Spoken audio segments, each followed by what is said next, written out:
If you're still struggling with consent, just imagine instead of initiating sex, you're making them a cup of tea. You say, "Hey, would you like a cup of tea?" And they go, "Oh my God, fuck yes, I would fucking love a cup of tea, thank you." Then you know they want a cup of tea. If you say, "Hey, would you like a cup of tea?" And they're like, I'm not really sure.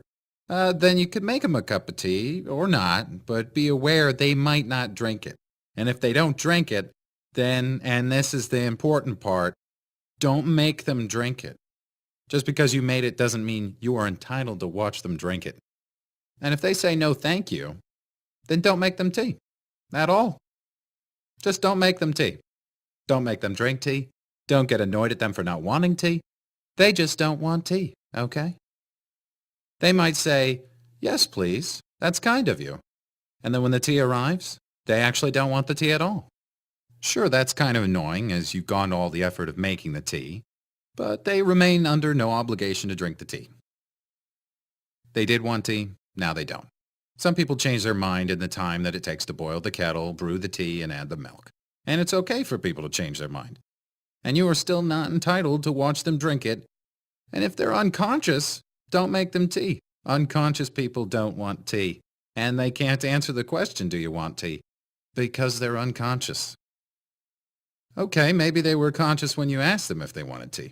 And they said yes. But in the time it took you to boil the kettle, brew the tea, and add the milk, they are now unconscious. You should just put the tea down. Make sure the unconscious person is safe. And this is the important part again. Don't make them drink the tea. They said yes then, sure, but unconscious people don't want tea.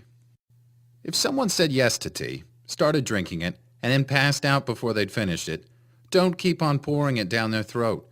Take the tea away. Make sure they're safe, because unconscious people don't want tea.